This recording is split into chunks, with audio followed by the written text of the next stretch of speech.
وہ ماتحت ادارے کی شکل اختیار کر لے، یہ چیز کسی قیمت پر ہمیں قابل قبول نہیں ہے۔ اب ہم اپنی جماعت کے طور پر ہم نے اب تک 3 جلسے کیے ہیں، 3 عوامی اسمبلیاں کی ہیں، اور عوام کا جو اس پہ رد عمل تھا بہت ہی حوصلہ افزا تھا، اور انشاءاللہ آپ 1 جون کو مظفر گڑھ میں بھی اسی طرح کا عوام کا ایک رد عمل دیکھیں گے، کس طرح وہ اس جلسے میں آتے ہیں، اور یہ ہوتا ہے کہ آپ اپنا موقف جو ہے وہ دنیا کے سامنے بھیج رہے ہیں، اور انشاءاللہ اس میں ہم کوئی کمی نہیں دکھائیں گے انشاءاللہ۔ موجودہ حکومت کی عمر سر آپ کتنی دیکھ رہے ہیں؟ موجودہ حکومت کی سر عمر کتنی دیکھ رہے ہیں؟ میرے خیال میں حکومت ہے ہی نہیں، بس کچھ لوگوں کو اچھے اچھے مناصب مل گئے ہیں، اس کو انجوائے کرتے رہیں گے، باقی کچھ نہیں ہے۔ مولانا صاحب، آپ نے ہمیشہ ایک مفاہمت کی سیاست کی، اور آپ کا نام اس لحاظ سے بڑا قابل قدر نظر سے دیکھا جاتا ہے کہ آپ مفاہمت کے زرداری صاحب کے بعد آپ بھی مفاہمت کے بادشاہ، تو ابھی کوئی مستقبل میں ہے اس طرح کا کوئی چانس کہ آپ دوبارہ نون لیگ کے ساتھ جو ہے آپ مفاہمت کریں؟ دیکھیے، لفظ مفاہمت ہے تو اچھا لفظ، برا لفظ تو نہیں ہے، لیکن جب اپنے ہی چھوڑ کے چلے جائیں تو پھر یہ ہے وہ وقت کہ ہم اپنے موقف پہ ڈٹے رہیں، اور انشاءاللہ قوم ہمارے ساتھ ہے اور رہے گی انشاءاللہ، اور اس ملک میں ظاہر ہے کہ ہم تو جب جمہوریت پہ یقین رکھتے ہیں، جب آئین کا ہم نے حلف اٹھایا ہوا ہے تو پھر آئین کو بالادست ہونا چاہیے، آئینی اداروں کو بالادست ہونا چاہیے، یہ نہیں کہ اسٹیبلشمنٹ جو ہے وہ ملازم بھی ہو اور وہ حاکم بھی ہو، بیک وقت 2 چیزیں نہیں ہو سکتی۔ مولانا صاحب، بڑی باتیں ہو رہی ہیں اسلام آباد میں کہ پی ٹی آئی دوبارہ جو ہے اسٹیبلشمنٹ کے ساتھ معاہدہ کرنے جا رہی ہے، بات چیت کرنے جا رہی ہے، کس نظر سے دیکھتے ہیں کہ اگر یہ تحریک انصاف اسی طرف اگر وہ چل پڑتی ہے تو ایک جس طرح تحریک چلانے جا رہے ہیں آپ، وہ کامیاب تحریک نظر نہیں آتی؟ اصل میں اسی بیٹا میں مولانا صاحب ایڈ کیجیے گا، ابھی تھوڑی دیر پہلے اسلام آباد ہائی کورٹ کا فیصلہ آیا، 190 ملین پاؤنڈ میں عمران خان کی ضمانت لے لی گئی ہے، تو اس فیصلے کو آپ کس نظر سے دیکھ رہے ہیں؟ اس کو بھی ذرا عدالت کا فیصلہ ہے، عدالت کو اختیار حاصل ہے، ہم اس پہ میں خود تو مدعی نہیں ہوں اس کے خلاف۔ لیکن جو مفاہمت چل رہی ہے انہوں نے خانہ آپس میں اسلام آباد میں بات چیت، اندرون خانہ اگر آپ کے پاس کوئی معلومات ہو تو مجھے بھی فراہم کر دیں، میں آپ کا شکر گزار رہوں۔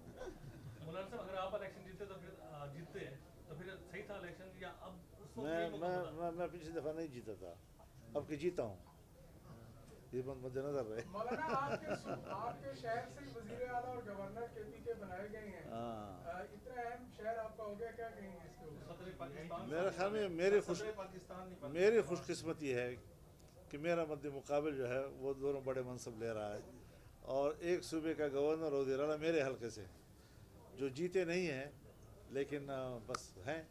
جب حکومت سازی ہو رہی تھی تو جی، جب یہ حکومت سازی ہو رہی تھی جنرل الیکشن کے بعد، تو کسی اسٹیج پہ آپ کو بھی صدر پاکستان کی آفر ہوئی تھی؟ صدر پاکستان کے آفر نہیں ہوا کرتی، یہ غلط بات ہے کہ میں ایسی پالیٹکس کروں کہ جس میں ہم آفرز کی بنیاد پر چیزیں قبول کریں گے۔ کون ہوتا ہے جو مجھے صدارت کا آفر کرتا ہے؟ کون ہوتا ہے جو مجھے وزیر اعظم کا آفر کرتا ہے؟ ہوتا کون ہے جو مجھے وزیر اعلیٰ کا آفر کرتا ہے؟ عوام اگر مجھے ووٹ دے گی اور میں اس پوزیشن میں ہوں تو میں صدر بھی بنوں گا، میں وزیر اعظم بھی بنوں گا، میں چیف منسٹر بھی بنوں گا، اور وہ میرا آئینی اور قانونی استحقاق ہوگا، اور اسی اساس پر ہم یہ اس سیاست میں حصہ لے رہے ہیں کہ یہ ہمارا استحقاق بنے، اور یہ کہ 5 سیٹوں کے ساتھ میں کہوں کہ اب میں صدر بن جاؤں، یہ کوئی میری سیاست تو نہیں ہو سکتی پھر جی۔ مولانا صاحب یہ بتا دیجیے گا، مولانا صاحب یہ بتا دیجیے گا، کسانوں کا بڑا ایشو چل رہا ہے، کسانوں کو اب اس تحریک میں اپنے ساتھ لے کے چلیں گے، کیونکہ کسانوں کو اس دفعہ بہت زیادہ ظلم کیا گیا ہے، گندم نہیں خریدی گئی حکومت کی جانب سے، کسان بیچارہ سڑکوں پہ آ گیا ہے۔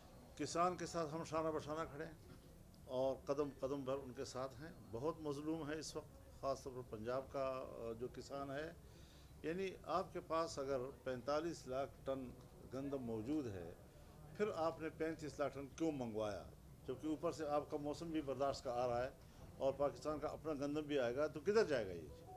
لہٰذا عام کسان کے ساتھ جو ظلم کیا گیا ہے اس وقت، اس کا پوچھ گچھ بھی ہونا چاہیے نا، یعنی صرف یہ تو نہیں کہ کسان پر ظلم ہو گیا، اب کسان کے رونے میں ہم ان کے ساتھ شریک ہو جائیں، کسان کے احتجاج میں ہم ان کے ساتھ شریک ہو جائیں، جنہوں نے یہ ظلم کیا ہے ان کا محاسبہ کیوں نہیں کیا جا رہا؟ سر، عوام کے پاس آپ جا رہے ہیں، سر مختلف آپ جلسے کر رہے ہیں، یہ بتائیے کہ سر ماضی کے تناظر میں آپ نے کوئی ٹارگیٹ بھی سیٹ کیا، کیا اچیو کرنا चाहते हैं, फिर माजी के तनाज़। हज़रत जो हमारे मुतालबे हैं कि असरनो इलेक्शन हो, हुकूमत मुस्ताफ़ी हो जाए और फ़ौज इलेक्शन से दूर रहे, किसी एजेंसी का इलेक्शन से कोई ताल्लुक़ नहीं होगा। इलेक्शन को इतना बदनाम कर दिया है कि इसको इलेक्शन कहना ही नाजायज़ है। इलेक्शन कहना इसको नाजायज़ है, जहाँ पर उम्मीदवारों से करोड़ों करोड़ों रुपए लिए जाते रहे हों, जहाँ एक एक सूबे से अरबों अरबों रुपए लेके चले जाते हों, जहाज़ भर भर के जा रहे हों, असम्बलियाँ बिक रही हैं और कैंडिडेट्स बेचारे दर बदर हैं, तो ये इलेक्शन होता है जी। हम मुतमईन होंगे इस बात पर कि हाँ हम वाकई पार्लियामेंट के मेंबर हैं और हम क्या मुल्क के अंदर एक वीआईपी का इस वक्त स्टेटस रखते हैं। इस हवाले से हमारा मौक़िफ़ बड़ा वाज़ेह है और हम जो कुछ कह चुके हैं इंशाअल्लाह इसी जगह पे मामलात को पहुंचाएंगे कि मामला ठीक हो जाए मुल्क में। मौलाना साहब, आलमी जो सियासत है उस पर भी आपकी बड़ी गहरी नज़र है। आज से 2 रोज़ कबल इंडिया ने ईरान की चाबहार जो पोर्ट है उसका 10 साल के लिए जो है वो ले लिया, उसका कब्जा लिया है और 10 साल का एग्रीमेंट हुआ है। आप इसको किस नज़र से देखते हैं, जबकि अमेरिका ने हमें तो मना किया पाबंदी की वजह से कि आप अपनी गैस पाइपलाइन आगे नहीं जा सकते, कोई तजारती वादा नहीं कर सकते, तो इस दौर में इंडिया का उसके साथ वादा और 10 साल के लिए। हाँ, एक तल्ख सवाल है जो आपने किया है और दुख होता है इंसान को। निकले थे हम श्रीनगर को लेने के लिए, हाथ से जा रहा है मुजफ्फराबाद। ये पॉलिटिक्स है हमारी। हमने चीन जैसे दोस्त के साथ इतना बड़ा मुआहदा किया मेगा प्रोजेक्ट्स के हवाले से और उसने पाकिस्तान को प्रायोरिटी दी गर्म पानी तक पहुंचने के लिए और बैनुल-अक़वामी तिजारत के शाहराह पाकिस्तान को करार दिया उन्होंने। हमने उनको क्या जवाब दिया? आज पाकिस्तान में तमाम मेगा प्रोजेक्ट बंद कर दिए गए हैं। वो जो 1.5 साल की हुकूमत थी उसमें भी जो प्रोजेक्ट्स अनाउंस हुए थे अभी तक उसके बारे में कुछ नहीं मालूम कि उनका क्या बनेगा, क्या वो हमारे अगले बजट में आएंगे या नहीं आएंगे। तो ये सारी सूरत हाल है कि आपका अफ़गानिस्तान के साथ भी झगड़ा और ज़ाहिर है जी कि हमारे ऊपर तो ये लोग ज़ोरावर हैं। ना हक पर होती हुई भी आपको कहना पड़ेगा कि तुम हक पर हो, ना हक पर होते हुए भी आपको कहना पड़ेगा कि तुम हक पर हो। नतीजा क्या निकलेगा कि वाखान के रास्ते से अफ़गानिस्तान चीन के साथ डायरेक्ट हो जाएगा, पाकिस्तान से बेनियाज हो जाएगा और हेलमंद के रास्ते से डायरेक्ट हो जाएगा ईरान के साथ और चाबहार में जाके पहुंच जाएगा जी। तो ये जो घाटे के हम सौदे कर रहे हैं इस वक्त 6-7 महीनों से चमन बॉर्डर के ऊपर लोग बैठे हैं धरना दिए हुए कि उनको मुतबादल रोज़गार नहीं दिया जा रहा और उधर से उन्होंने अफ़गानिस्तान के साथ जो लोकल तिजारत होती थी उसके रास्ते भी बंद कर दिए हैं। इस वक्त अंगूर अड्डा के ऊपर जो वाना से जाता है अफ़गानिस्तान में रास्ता, वहाँ पर लोगों ने धरना दिया हुआ है। ग़ुलाम खान के ऊपर जो मीरान शाह से जाता है खोस की तरफ, वहाँ लोगों ने धरने दिए हुए हैं।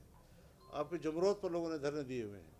तो हमने तो उनको बाकायदा ब्रीफ किया था कि पाकिस्तान को इतनी बड़ी अपॉर्चुनिटी मिल रही है आने वाले मुस्तक़बिल में कि अगर ये सीपैक खैबर पख्तूनख्वा और फिर बलूचिस्तान के रोब से लेकर गवादर तक जाता है तो 9 गेटवेज़ हैं जो पाकिस्तान को अफ़गानिस्तान के रास्ते से वस्त एशिया का रास्ता दिखाते हैं और पूरे वस्त एशिया जो है आपकी तिजारत या आमाजगाह बन जाती। लेकिन हम उसी अफ़गानिस्तान के साथ मामलात में उलझ रहे हैं। सरहदात हमने बंद कर दी हैं। अगर मसला दहशतगर्दों का है, क्या चीन को ये एतराज़ नहीं है कि ओल्ड तुर्किस्तान की जो तहरीक है उसके लोग अफ़गानिस्तान में हैं और इनके लोग जो है वहाँ चीन में जो है कार्रवाइयाँ करते हैं। ये शिकायत तो चीन को भी उनसे है, लेकिन उसके बावजूद वहाँ की जो मार्केट है उस पर चीन कब्ज़ा कर रहा है, रूस वहाँ कब्ज़ा कर रहा है और हम इतने पड़ोसी होते हुए और 20 साल तक हमने जिस उम्मीद पर तालिबान को गिलाफ के नीचे सपोर्ट दिया, आज सब कुछ हम ज़ाया कर रहे हैं। हमारे पास सिर्फ लड़ाई की सलाहियत है। क्या मुल्क को तरक्की देने के दिमाग ख़त्म हो चुका है? क्या मुल्क की तरक्की के पहलू जो है वो हमने नज़रअंदाज कर दिए हैं? सिर्फ लड़ने का पहलू रह गया है। ये इसलिए कि जब आपका बाइख्तियार इदारा जंगजू इदारा होगा और जिसकी तरबियत दुश्मन से लड़ने की होगी, वो कभी भी आपकी सियासी क़यादत नहीं कर सकता, वो कभी भी आपकी माशी क़यादत नहीं कर सकता। उसका ये मैदान ही नहीं है सिरे से जी। लिहाजा पाकिस्तान इस वक्त घाटे का सफ़र कर रहा है, उसका घाटे का मुस्तक़बिल है और क्या जाने, लेकिन हम अपनी आवाज़ जो है इस हालात अच्छा सर, में। आपकी जो तहरीक है वाकई इलेक्शन धांधली ज़्यादा इलेक्शन के खिलाफ है या किसी की एक्सटेंशन के लिए, या किसी की एक्सटेंशन के लिए? ये आपके सहाफ़ियाना बातें हैं, आपस में गपशप लगाया करो कभी कभी अपने दफ्तर में, कम से कम मुझ जैसे आदमी के साथ ये सवाल आता है। दीजिएगा कि हुकूमत इस वक्त मुसलसल इस्टेब्लिश करने की कोशिश कर रही है कि तिजारत बेहतर हो रही है, मुआशी इशारे जो है वो बेहतरी की जानिब जा रहे हैं, तो आप इस पे कैसी नज़र, खसूसन पंजाब में सर देखें सूरत हाल क्या है? देखिए, हुकूमत हो तो इसका जॉब होता है, अपना जॉब का एहसान हम पे ना डालें जी। इंटेलिजेंस है तो उसका इंटेलिजेंस उसका जॉब है, उसका कोई डिप्लोमेट है तो डिप्लोमेसी उसका जॉब है, हुकूमत है तो हुकूमत उसका जॉब है। तो ये उतार चढ़ाव उसके मामूल के मामलात में चलता रहता है, लेकिन मजबूरी तौर पर देखना है ना हमें कि क्या आपके मुल्क में माजी की कोई ऐसी पॉलिसियाँ हैं कि जो हम आगे ले जाकर उससे मुल्क को बचाएं और ताकतवर बनाएं। क्या आज हमने कोई तवीलुल मुद्दत ऐसी पॉलिसियाँ दी हैं कि हम अपना बजट आगे बना सकेंगे? हमारा बजट इस वक्त FATF के हाथ में है, IMF के हाथ में है, वर्ल्ड बैंक के हाथ में है। उन्हीं लोगों ने आपके बजट बनाने हैं और उनको सिकोर कर रही है हमारी फ़ौज। वो तहफ़्फ़ुज़ देगी उनको और असम्बली बेबस होगी और कानून साज़ी करेगी।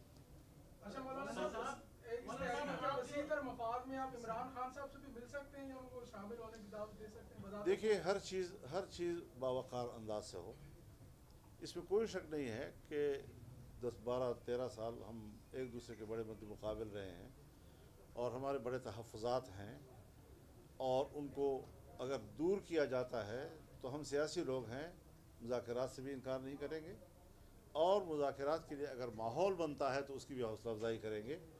हम कोई मुस्तकिल झगड़े और जंग और तलखियाँ उसको बाकी रखना न मुल्क के मफाद में समझते हैं, न हमारी सोसाइटी के मफाद में है। आपकी तरफ से सर ओपन होगी इमरान खान के लिए? जी, आपकी तरफ से सर ओपन है इमरान खान के लिए? सर ये ज़रा वाज़ेह कीजिएगा। क्या? कोई अगर आपको ज़रूरत पड़ती है या आप हज़रत मेरे पास उनके 2 वफूद आए हैं, उसके बावजूद उनके लोग जो हैं वो मुझे मुसलसल मिल रहे हैं, चाहे ऑफ द रिकॉर्ड मिल रहे हैं या मीडिया के सामने मिल रहे हैं तो मिलते हैं, और यही गुफ्तगू चल रही है कि हम किस तरह आपस की जो तहफ़्फ़ुज़ात हैं उनको दूर करने के लिए माहौल बनाएं। अच्छा मौलाना साहब, एक है कि आपका जो भी मौक़िफ़ होता है वो बड़ा तहरीक चलाने जा रहे हैं धांधली के खिलाफ, क्या आपने जो अफगानिस्तान के खिलाफ एक आवाज़ उठाई कि अफगानिस्तान के साथ ताल्लुकात बेहतर होने चाहिए, ये इसका निशाना बनाया गया आपको जो इलेक्शन हराया गया जिसके खिलाफ आप तहरीक भी चलाने जा रहे हैं? ये तो तज्ज़िया करना पड़ता है।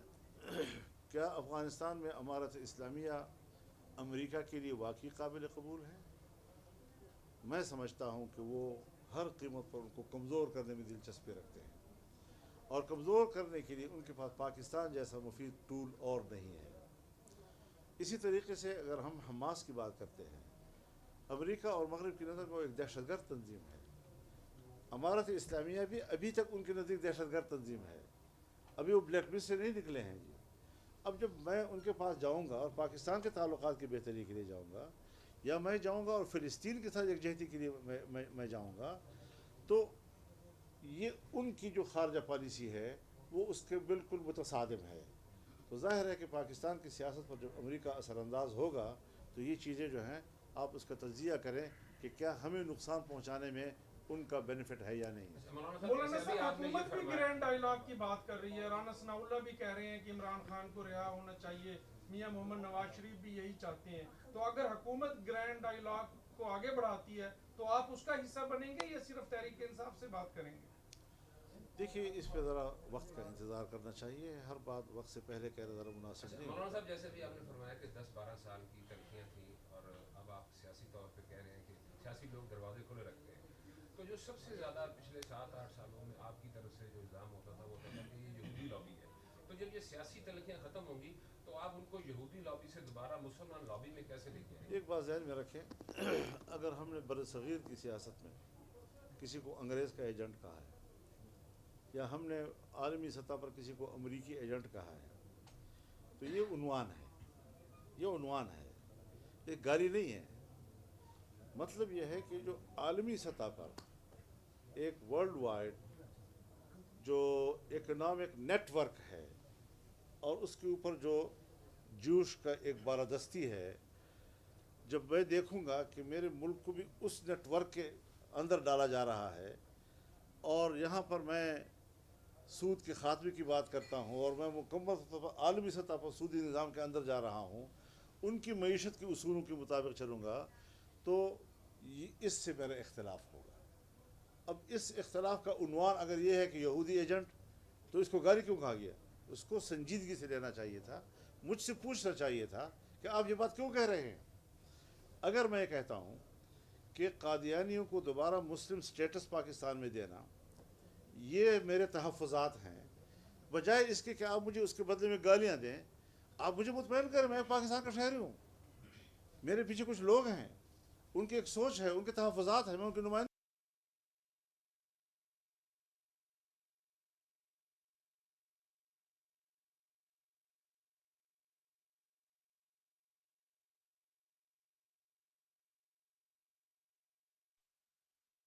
काम यही होता है। अगर मैंने आपके ऊपर कोई इतराज़ किया है या आपके साथ मैंने कोई एक तहफ़्फ़ुज़ात का इजहार किया है, तो आपका फ़र्ज़ बनता है कि आप कहें फजल रहमान ये बात आप क्यों कर रहे हैं मुझे, ताकि जब मैं आपके सामने अपनी बात रखूं तो आप यहाँ मुझे मुतमईन कर सकें इस बात पर कि मेरा एजेंडा नहीं है, या ये कि ये मेरा एजेंडा है और आपके मुफाद के लिए है। कुछ तो करना पड़ेगा ना जी। तो ये चीज़ें जो है इनको सियासी तौर पर हम ले रहे हैं, और आज जब उनके लोग आए हैं, अगर ये लोग 12 साल पहले भी आते तब भी मेरा यही एटीट्यूड होता, और अगर आज आए हैं तब भी मेरा वही एटीट्यूड। बहुत शुक्रिया। अदालती निज़ाम जो है वो इस वक्त चल रहा है, आप अदालतों में नहीं गए, पीटीआई अदालतों में गई है।